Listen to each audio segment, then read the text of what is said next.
할렐루야. 우리 찾으시는 교회에서 함께 예배하는 이 모든 성도들을 사랑하고 축복합니다.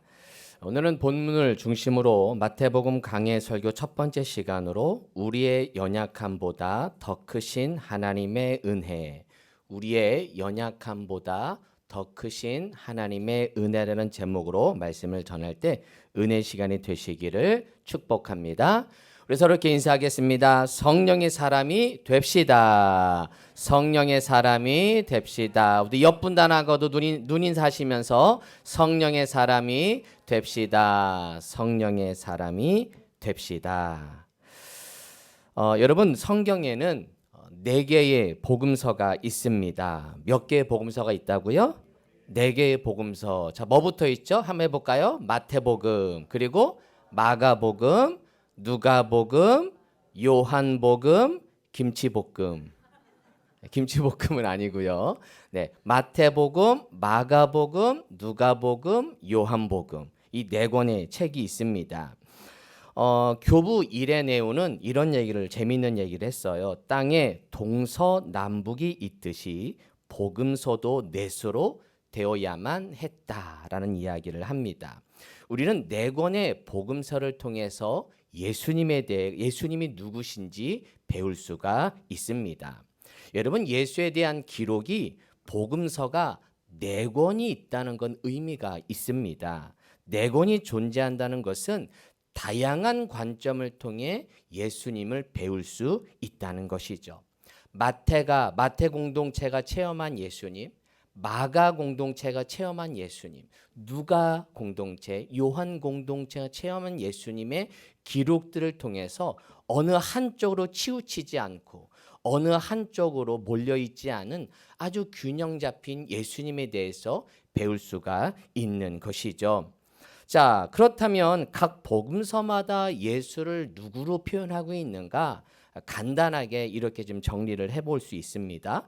마태복음은 왕으로 오신 예수님, 무엇으로 오신 예수님? 그렇죠. 왕으로 오신 예수님을 표현하고 있고요. 마가복음은 종으로 오신 예수님, 무엇으로 오신 예수님? 그렇죠. 종으로 오신 예수님, 섬김으로 오신 예수님. 누가복음은 인간으로 오신 예수님, 무엇으로 오신 예수님? 그렇죠. 인간으로 오신 예수님. 자, 요한복음은 어떠하신 예수님? 그렇죠. 누가복음은 인간으로 오신 예수님을 표현했다면, 인자로 오신 예수님을 표현했다면, 요한복음 정반대예요. 그분은 하나님이다. 하나님. 그래서 어린 시절에 기록이 없는 게 요한복음이에요. 그분은 신이기 때문에, 하나님이기 때문에 예수님의 어린 시절을 기록되어 있지 않아요. 그래서 하나님이신 예수님을 표현하고 있다. 그래서 다양한 복음서를 통해서 예수님이 누구신지를 다양한 관점으로 배울 수가 있는 거죠. 아마 여러분도 저에 대해서 한번 기록을 해보세요. 그러면 아마 열이면 열 다 같을까요? 그렇죠. 다 다를 거예요. 어떤 분은 목사님 잘생겼어요. 죄송합니다. 예, 뭐 다양하게 이렇게 기록할 겁니다. 하지만 그런 다양한 기록을 통해서 다양하지만 또 신기한 건 통일성을 갖고 있다는 거예요. 그래서 4개의 복음서를 통해서 다양한 예수의 모습을 조명할 수 있으면서 동시에 이 성경이 성령의 감동으로, 무엇의 감동으로? 그렇죠. 성령의 감동으로 기록한 책이기 때문에 통일성을 갖게 돼요. 그래서 복음과 구원, 십자가와 부활, 그리고 승천까지 이 모든 4권의 복음서가 다 다른 것 같은데도 하나의 통일성을 갖고 있다는 것이죠.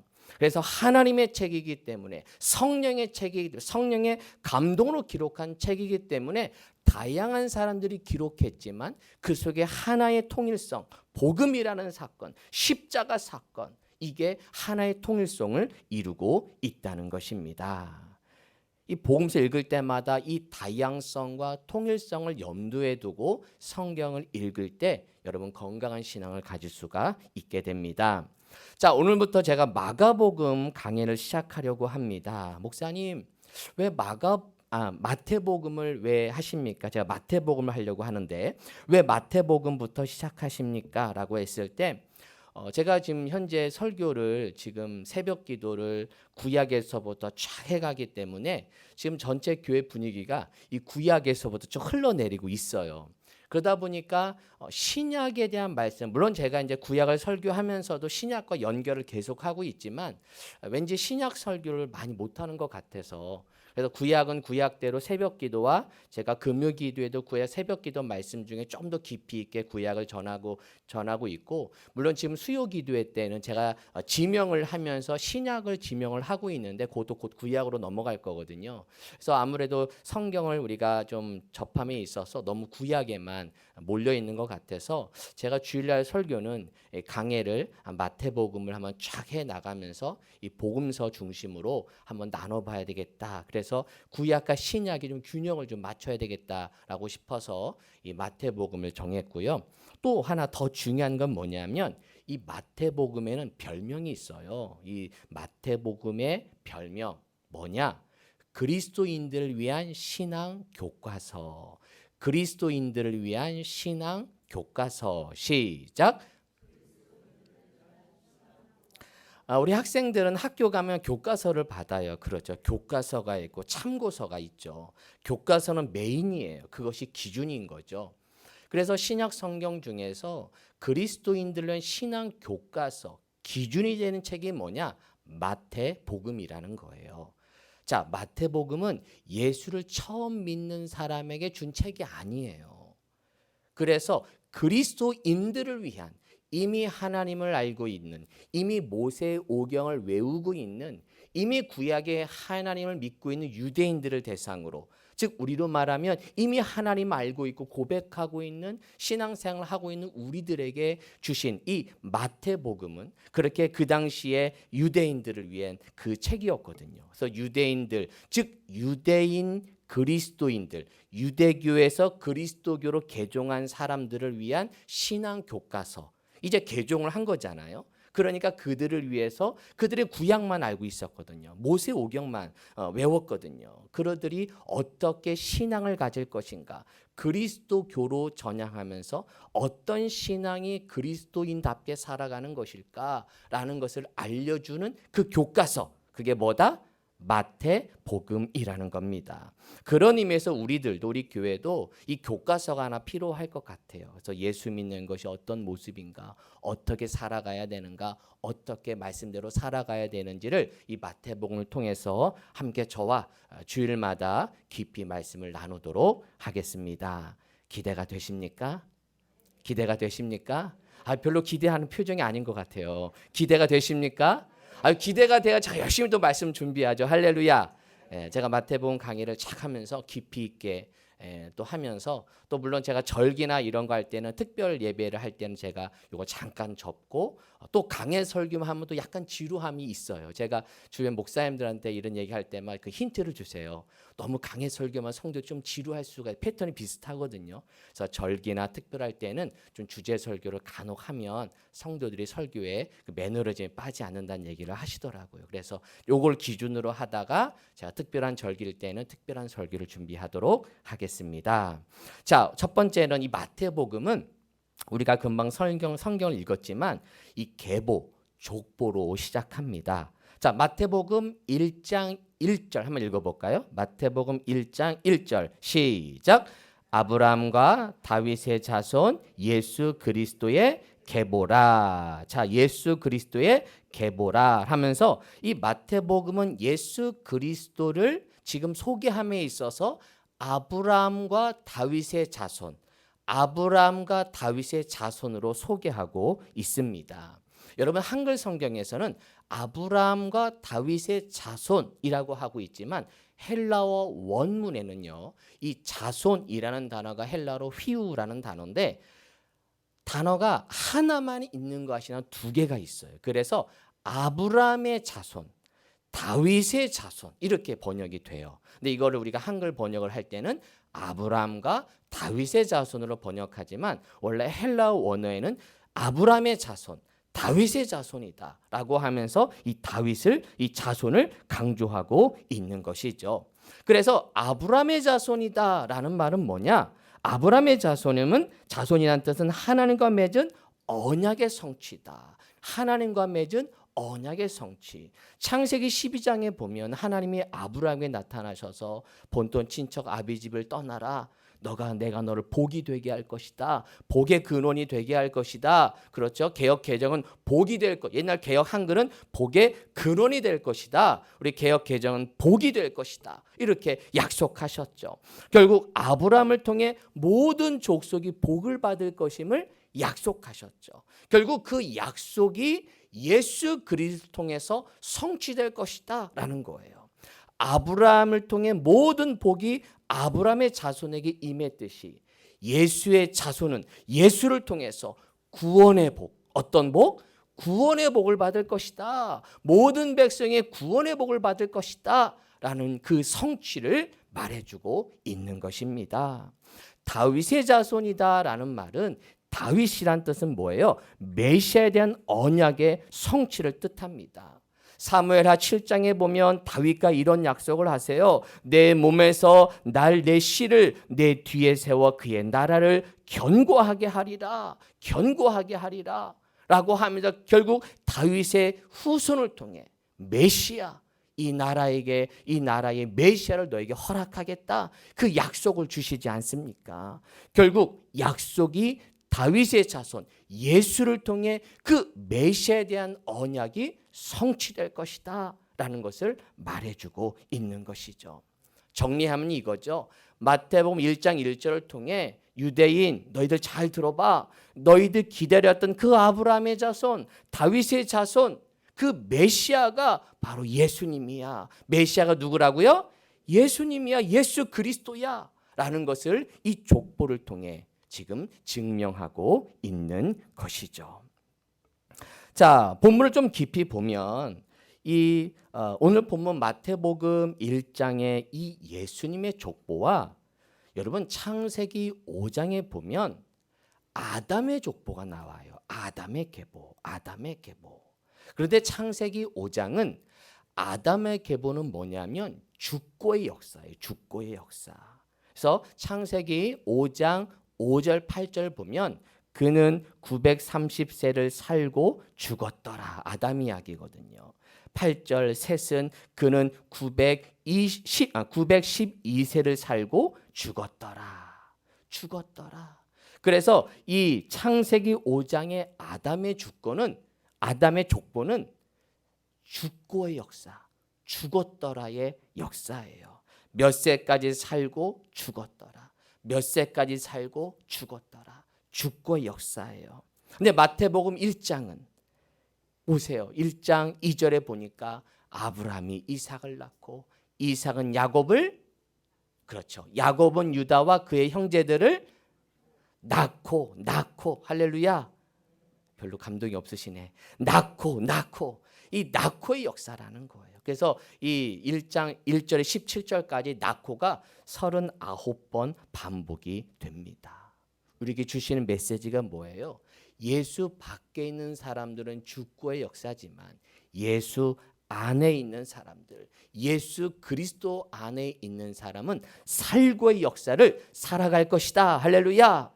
예수 안에 있는 사람은 다시 살 것이다. 영원히 살 것이다. 새 생명을 얻게 될 것이다. 다시 사는 역사, 부활의 역사를 살 것이다 라는 메시지인 거예요. 할렐루야.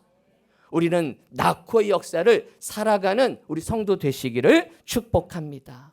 그래요. 예수 믿는 사람은 다시 살아나요. 할렐루야. 다시 회복돼요. 다시 일어나시는 거예요. 예수 믿는 낳고의 역사, 다시 살아나는 은혜 역사 있게 되기를 축복합니다. 여러분 고린도전서 15장에 이런 말씀이 나와요. 죽은 자의 부활도 그와 같으니 썩을 것으로 심고 썩지 아니할 것으로 다시 살아나며 욕된 것으로 심고 영광스러운 것으로 다시 살아나.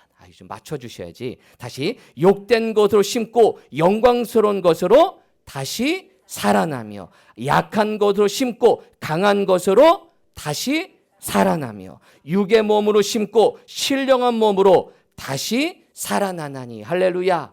다시 살아나는 역사. 이게 예수 안에 있는 사람이에요. 예수의 족보 안에 있는 사람이에요. 예수의 후손들, 예수 믿는 사람들에게 주신 축복입니다. 할렐루야.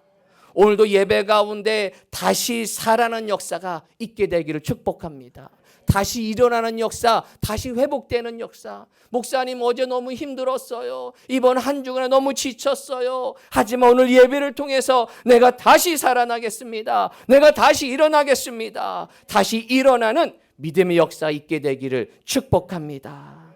절망했을지라도, 어제까지 두려웠을지라도, 아니 예배당에 오기 전까지 뭔가 마음이 불안해, 뭔가 두려움이 가득해. 하지만 예배 가운데 주님의 역사, 주님의 믿음 주셔서 다시 살아나는 역사가 있게 될 줄로 믿습니다.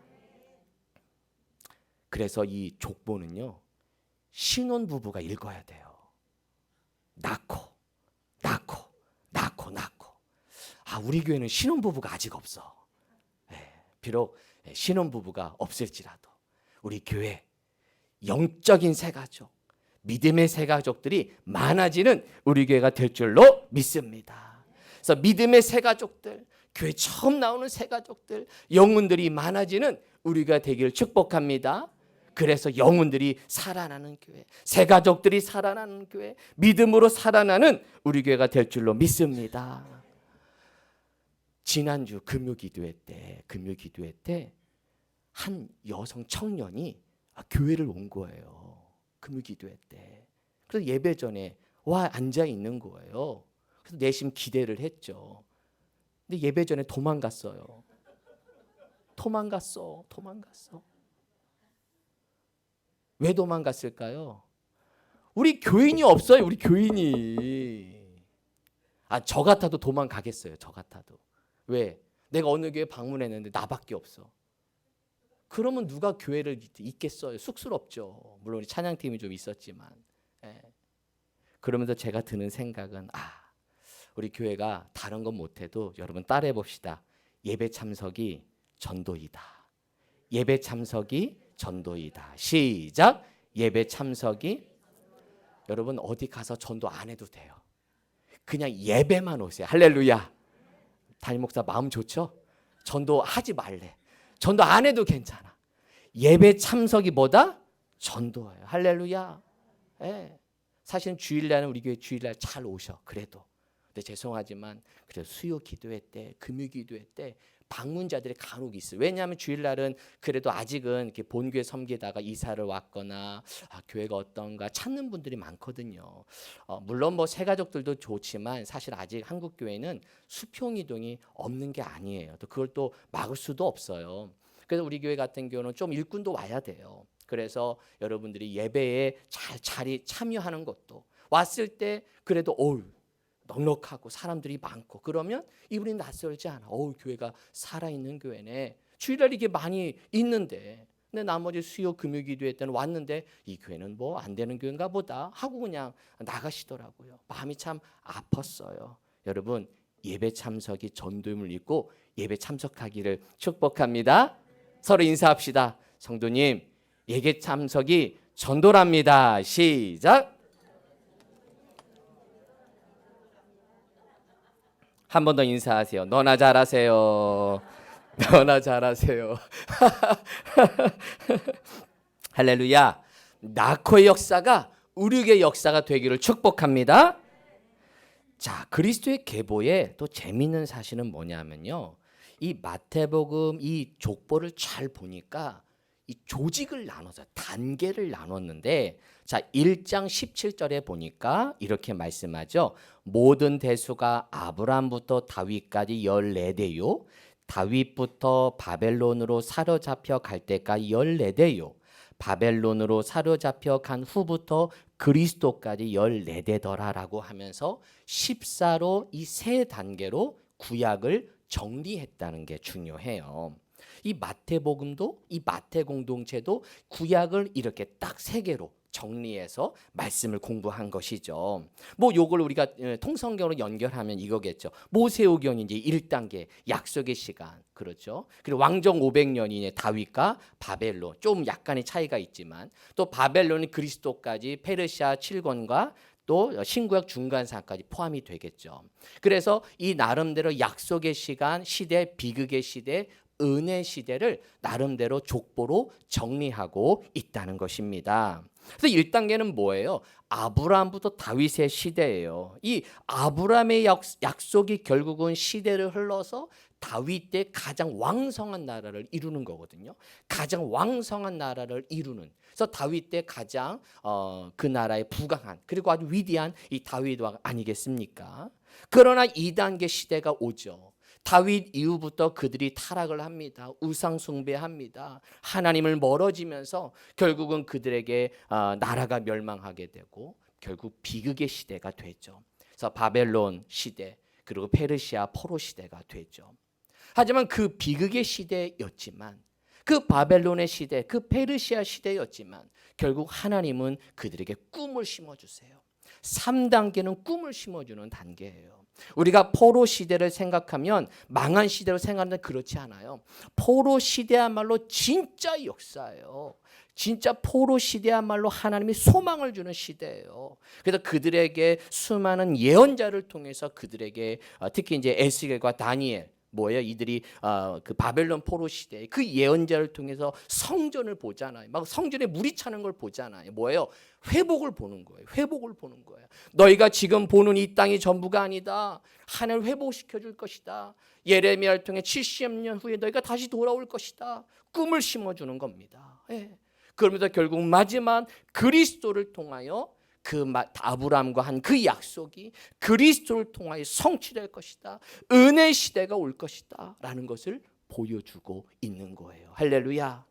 우리는 이 족보가 별로 우리들에게 어렵기만 되죠. 그죠? 우리 권사 읽으실 때도 이게 어렵잖아요. 사람 이름 읽는 게. 하지만 이들에게는 이 족보를 통해 뭐예요? 결국은 아브라함으로 시작된 그 역사가 그 여러분이 기다렸던 유대인 너희들이 기다렸던 그 메시아 그 은혜의 성취가 예수 그리스도를 통해 이루어졌음을 보여주고 있는 것이죠. 되게 논리적인 책이에요. 그죠? 그래서 이 역사를 통해서 바로 그 유대인들로 하여금 깨달아라.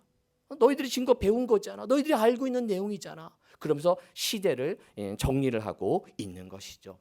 약속의 시대, 비극의 시대, 그리스도를 통해 은혜 시대가 온 것이죠. 결국 이것을 통해 우리에게 주시는 메시지가 뭐예요? 결국 하나님의 약속은 성취된다. 하나님의 약속은 반드시 성취됩니다. 시작. 하나님의 약속은 반드시 그렇죠. 제가 단어 하나 빠졌는데 예수 그리스도를 통해 성취되는 거예요. 누구를 통해서? 예수 그리스도를 통해 성취되는 거예요. 그래서 마지막 그리스도가 정점인 거예요. 예. 복음서의 정점은 그리스도, 예수 그리스도. 그래서 너희들이 믿었던 그 약속, 아브라함과 했던 약속, 다윗의 언약, 그 모든 언약이 결국은 예수 그리스도를 통해 성취될 것이다. 이것을 너희들이 지금 보고 있는 것이다. 그리고 지금 그 예수 그리스도가 말씀이 육신이 되신 그 예수 그리스도 메시아다라는 것을 보여주고 있습니다. 이게 복음이에요, 복음. 다윗을 통해 아브라함을 통한 그 약속 예수 그리스도의 이루어짐을 보여주고 있는 책 마태복음인 것이죠. 지난주 금요기도회 때 이런 말씀을 드렸어요. 이해할 수 없는 상황을 만났을 때 믿어야 될 것 세 가지. 이해할 수 없는 상황을 만났을 때 우리가 믿음이 필요하거든요. 그 어떤 믿음이냐? 하나님의 계획하심에 대한 믿음. 하나님이 내 삶을 계획하고 계셨다는 그 믿음이 가져야 때로는 이해할 수 없는 상황을 만났을 때 감사할 수 있고 순종할 수 있어요. 그리고 하나님의 인도하심을 믿을 때 내가 여기 이 길을 가고 있는데 이게 맞나? 하지만 그 길 역시 하나님의 나를 선한 길로 인도하고 있다는 그 믿음을 가질 때 이해할 수 없는 상황에서 믿음을 지킬 수 있는 거예요. 결국 하나님의 약속은 성취된다는 거예요. 하나님의 계획하심을 통해 하나님의 인도하심을 통해 하나님의 계획, 이게 바로 사울이 사무엘을 만나서 왕으로 세워지는 그 과정의 말씀이거든요. 결국 하나님의 뜻은 이루시잖아요. 결국 하나님의 계획은 이루시거든요. 그래서 결국 하나님은 계획하시고 인도하시고 성취하시는 하나님. 시작. 계획하시고 인도하시고 성취하시는 하나님. 할렐루야. 여러분의 인생 가운데 하나님이 계획하고 있음을 믿으시기를 바랍니다. 여러분 하나님이 계획하고 계세요. 목사님, 저는 하나님의 계획이 없는 것 같아요. 저는 너무 힘들어요. 아니요. 지금은 잘 안 보여요. 하지만 뒤를 돌아보세요. 내 돌아온 길을 돌아보세요. 주님의 계획하심이었고 주님의 인도하심이었다는 사실. 우리의 앞길은 알 수 없어요. 봄은 얼마나 좋아요. 하지만 하나님은 뒤를 보고 은혜의 길을 인도하셨음을 보라 말씀하세요. 계획하시고 인도하시고 결국은 성취하시는 그 하나님의 약속 믿고 나아가는 우리 성도 되시기를 축복합니다. 마지막으로 이 다윗의 계보를 통해 또 우리가 관심 있게 봐야 될 게 뭐냐면 이 마태복음 1장의 계보 속에는 5명의 여인들이 등장합니다. 몇 명의 여인? 몇 명의 여인? 5명의 여인이 등장합니다. 자, 마태복음 1장 3절에 다말, 5절에 라합과 룻, 6절에 우리아의 아내, 16절에 마리아가 등장합니다. 여러분, 이 5명의 여인을 등장시킴으로 인해서 5이라는 숫자를 주목해야 돼요. 모세 오경을 뜻해요. 나중에 제가 마태복음 강의를 쭉 하면 아마 한번 언급하겠지만 마태복음의 구조는 모세 오경 구조예요. 이건 나중에 신학적으로 나오게 되는데 제가 그거를 다 알려드릴게요. 그래서 예수님이 모세가 걸었던 그 길을 그대로 걸어요. 모세도 시험 당했죠. 모세도 죽을 뻔했죠. 예수도 죽을 뻔했죠. 그래서 마태복음 구조가 리틀 모세, 제2의 모세. 왜? 그들은 모세를 추앙하거든요. 유대인들은 모세가 위대한 지도자거든요. 그래서 예수를 그렇게 마태 공동체는 예수님을 이 모세처럼 제2의 모세처럼 그런 구조를 가지고 기록을 합니다. 그만큼 5라는 숫자는 바로 모세 오경을 뜻한 의미가 담겨져 있어요. 자, 그러면서 여인들을 한번 잘 보세요. 여러분 잘 아시겠지만 이 여인들이 그냥 여인들이 아니에요. 그 시대에 여성이 족보에 들어가는 것 자체도 대단한 일이에요. 원래는 남성들이 대부분 들어가지 여성들은 들어가지 않거든요. 근데 여성들이 이름이 들어간 것도 대단한데 그 들어간 여성들의 이름이 그렇게 대단한 위인들이 아니고 순결한 여인들도 아니고 조금 과거가 좀 불편한 여인들이에요.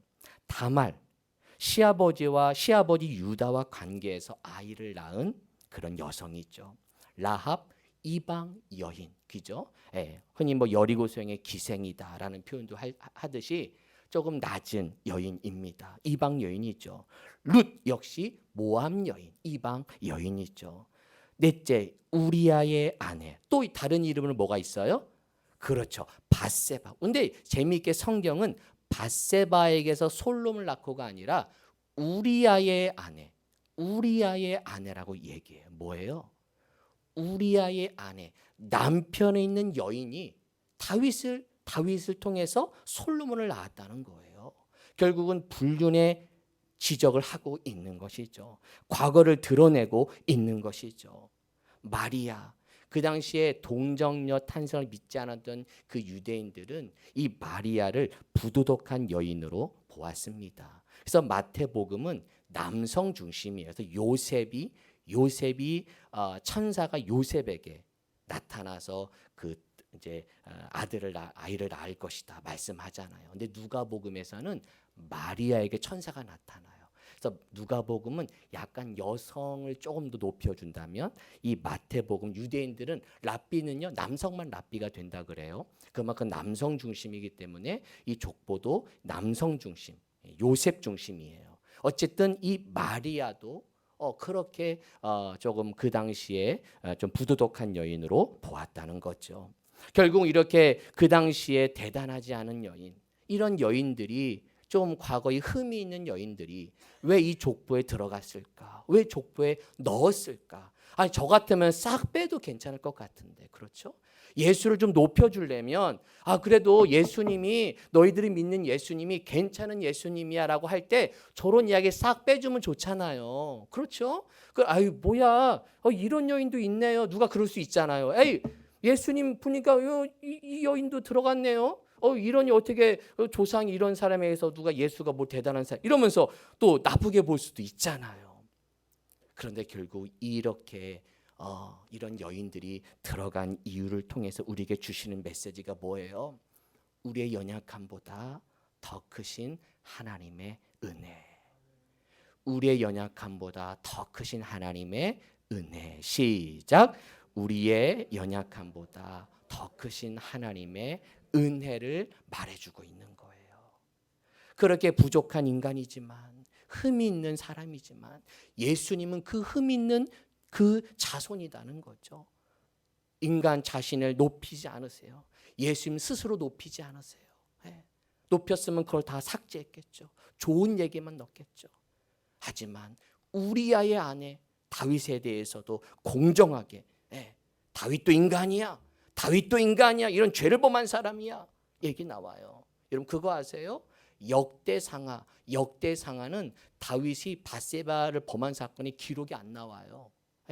11개 상하에는 나오지만 이 역대상하는 안 나와요. 기록을 빼버려요. 왜? 포로기 이후에 기록한 책이기 때문에 그런 불필요한 얘기를 얘기하고 싶지 않은 거예요. 그래서 다윗의 좋은 얘기만 써놔요. 역대상하는. 그게 사관이죠, 사관. 하지만 예수님에 대한 족보는 그걸 우리아의 아내라고 오히려 정확하게 우리아를 등장시켜서 그 다윗의 잘못을 지적하고 있는 겁니다. 자격 없지만, 이 여인들 역시 자격 없지만 하나님의 은혜로 예수 그리스도의 계보에 들어왔어요. 할렐루야. 우리도 자격 없는 자들이죠. 우리도 자격 없는 자들이에요. 그런 주님의 은혜로 내가 이 자리에 있음을 믿으시기를 축복합니다. 그 나 같은 자, 죄송해요. 저도 그렇고 우리 모두가 다 멋진 옷을 입고 아름다운 옷을 입고 머리도 예쁘게 하고 와 있지만 우리의 속은 어때요? 우리의 속은 여전히 죄와 허물, 연약함으로 가득 차 있지 않습니까? 그래서 주님이 오셨어요. 누가 오셨어요? 주님이 오셨어요. 그래서 예수님이 필요한 거예요. 나의 연약함보다 더 크신 하나님의 은혜가 필요하기에 그 예수님이 우리에게 오신 줄로 믿습니다. 그 은혜 안에 거하는 자는, 그 은혜 안에 거하는 자는 우리는 주님의 계보에 들어갈 수 없는 자지만 주님의 은혜로 주님의 자녀가 되는 권세, 주님의 자녀가 되는 특권을 우리에게 주신 줄로 믿습니다.